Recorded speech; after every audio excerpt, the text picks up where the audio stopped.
Ampere का परिपथी नियम लिखकर सिद्ध कीजिए।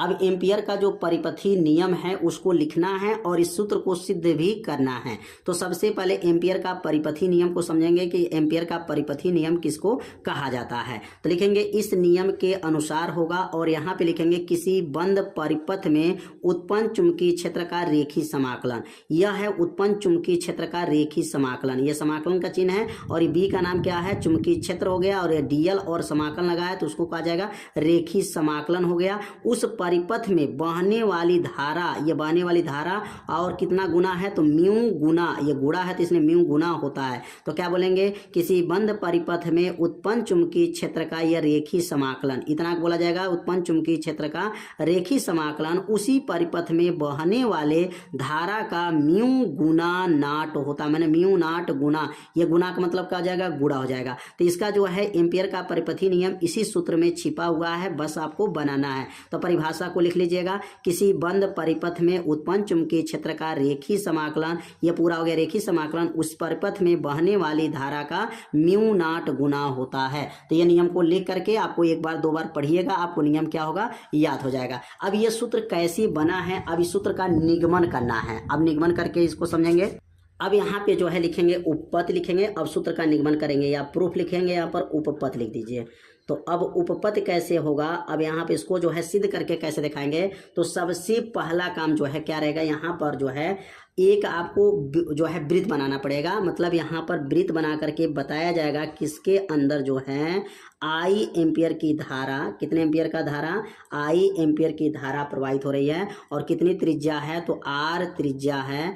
आई एम्पियर की धारा, कितने एम्पियर का, आई एम्पियर की धारा और इसका जो है वृत्ति पथ की जो त्रिज्या है वो क्या है, आर है और यह जो है एक सीधा तार है और इस तार में आई एम्पियर की धारा प्रवाहित हो रही है। कितने एम्पियर का, आई एम्पियर की धारा प्रवाहित हो रही है। तो सबसे पहले एक चित्र को यहाँ पर बना लीजिएगा, यह मूल बिंदु हो जाएगा और मूल बिंदु मतलब यह केंद्र हो गया। और यहाँ पे सबसे पहला काम करेंगे माना लिखेंगे। तो माना क्या लिखेंगे, लिखेंगे माना आर त्रिज्या का, कितना त्रिज्या है तो माना आर त्रिज्या का, माना लिखेंगे यहाँ पर आर त्रिज्या का वृत्ति पथ, माना आर त्रिज्या का जो वृत्ति पथ है लिखेंगे आपका वृत्ति पथ, वृत्ति पथ हो जाएगा जिसका केंद्र क्या है तो कहेंगे जिसका केंद्र ओ है, जिसका केंद्र जो है ओ है, जिसका केंद्र लिख लेंगे यहाँ पर क्या है, ओ है, ओ हो गया।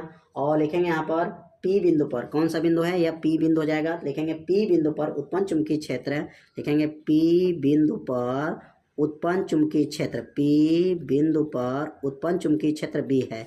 पी बिंदु, यहाँ बिंदु दो बार लिखा गया, बिंदु पी बिंदु पर, पी बिंदु पर उत्पन्न चुंबकीय क्षेत्र, उत्पन्न चुंबकीय क्षेत्र क्या है तो कहेंगे उत्पन्न चुंबकीय क्षेत्र बी है, उत्पन्न चुंबकीय क्षेत्र बी है तथा परिपथ में बहने वाली धारा, तथा परिपथ में बहने वाली धारा, परिपथ में बहने वाली धारा आई है। बहने वाली धारा क्या है, आई है, बहने वाली धारा क्या है, आई है, धारा आई है। तो अब यहाँ पे इसका निगमन करेंगे। इतना जो है पहले लिखेंगे माना आर त्रिज्या का वृत्ति पथ है जिसका केंद्र ओ है, पी बिंदु पर उत्पन्न चुंबकीय क्षेत्र बी है और परिपथ में बहने वाली धारा आई है। तो अब यहाँ पर एक सीधा तार है और सीधा तार में अब यहाँ पे लिखेंगे अनंत जो है लंबाई के, अनंत लंबाई के, अनंत लंबाई के सीधे तार में, अनंत लंबाई के सीधे तार में उत्पन्न चुंबकीय क्षेत्र, सीधे तार में, सीधे तार में उत्पन्न चुंबकीय क्षेत्र, उत्पन्न चुंबकीय क्षेत्र कितना होता है तो कहेंगे अनंत लंबाई के सीधे तार में उत्पन्न चुंबकीय क्षेत्र का सूत्र होता है B बराबर होता है म्यू नाट अपान 2 पाई आई बटा आर होता है और यह बन जाएगा समीकरण नंबर 1 हो जाएगा। तो अनंत लंबाई के सीधे तार में उत्पन्न चुंबकीय क्षेत्र कितना होता है, B बराबर म्यू नाट अपान 2 पाई आई बटा आर। अब यही सूत्र का निगमन करना है। अब यह सूत्र कैसे बनेगा तो सबसे पहले इसका LHS लेंगे और LHS क्या है तो लिखेंगे समाकलन वेक्टर B और ये क्या है DL है।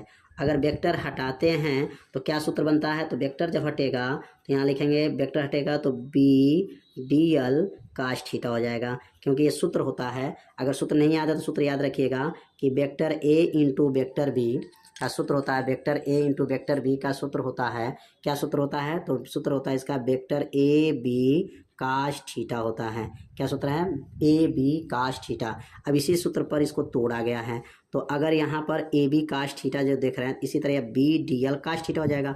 अब थीटा का मान यहाँ पर पूरा अगर एक वृत्त है तो वृत्त में 360 अंश का कोण बनता है, तो थीटा वाला लिखेंगे यहाँ पर 360 अंश का कोण बन जाएगा। अब यहाँ 360 रख देंगे तो क्या बनेगा, समाकलन हो जाएगा, समाकलन बी हो गया, डी एल हो जाएगा, और काश लिखेंगे यहाँ पर 360 हो जाएगा, और काश 360 अंश का मान क्या होता है, तो यहाँ लिखेंगे बी डी एल हो जाएगा, और काश 360 अंश का मान 1 होता है। कितना होता है, 1 है, क्योंकि एक वृत्त है और वृत्त में 360 अंश का कोण बनता है, तो यहाँ 1 हो जाएगा। और 1 में जब गुणा करेंगे तो क्या बनेगा, समाकलन बी डी एल हो जाएगा, और यहाँ बी बाहर आ जाएगा तो क्या बचेगा यहाँ पर, समाकलन डी एल, और समाकलन डी एल हो गया। तो अब डी एल का समाकलन क्या होता है, तो इसका सूत्र लिखेंगे, अगर डी एक्स है तो यक्स होता है, डी एक्स का समाकलन क्या होता है, यक्स होता है। इसी प्रकार अगर डी एल का देखा जाए तो डी एल क्या होगा, तो यल हो जाएगा। तो अब यह हो गया बी और यह बन गया यल, और यल का मतलब क्या है, लंबाई, और ये लंबाई किसका लंबाई है, तो वृत्त की लंबाई। और वृत्त की लंबाई क्या होता है, ये पूरे वृत्त में की लंबाई अगर पूछा जाए तो पूरे वृत्त की लंबाई परिध के बराबर होता है। किसके बराबर होता है, परिध के बराबर। और लंबाई किसके बराबर हो गया, परिध, और परिध का सूत्र क्या है, 2 पाई आर होता है। परिध का सूत्र क्या होता है, 2 पाई आर हो जाएगा। अब यहाँ पे मान रखेंगे तो अब क्या बनेगा, बराबर हो जाएगा, यहाँ पर बराबर हो गया। और बी का मान समीकरण 1 में देखेंगे, समीकरण 1 में बी का मान क्या है, म्यू नाट अपान 2 पाई आई बटा आर। अब यहाँ पर बी का मान रख लेंगे म्यू नाट अपान 2 पाई आई बटा आर। ये किसका मान है, बी का मान हो गया। और लंबाई का मान क्या दिया है, तो लंबाई का मान दिया गया है 2 पाई आर, लंबाई का मान दिया गया 2 पाई आर। अब ये 2 पाई आर से 2 पाई आर कट, और 2 पाई आर से 2 पाई आर कट जाएगा तो बचेगा क्या, तो बचेगा म्यू नाट गुणे आई, तो म्यू नाट गुणे आई बच जाएगा। और यही क्या करना था, सिद्ध करना था, क्योंकि इसी को लाना था, म्यू नाट गुणे आई बराबर लाना था किसके बराबर, तो लिखेंगे समाकलन वेक्टर डी एल बराबर, यही जो है आपको सिद्ध हो गया। और ये किसका नियम है, एम्पियर का परिपथी नियम को सिद्ध किया गया है। बहुत आसान विधि से बताया गया है, तो आप लोगों को अच्छे से समझ में आ गया होगा कौन सूत्र यहाँ पे लागू किया गया। तो एक वेक्टर का लागू किया गया, और कोण 360 रखा गया है, और समाकलन dx का लागू किया गया, और यल का नाम क्या है, परिध है, और परिध का सूत्र होता है 2 पाई आर, और 2 पाई आर से 2 पाई आर कट जाएगा, म्यू नाट गुणे आई। यही जो है आपको सिद्ध करके दिखाना था, तो सिद्ध हो गया।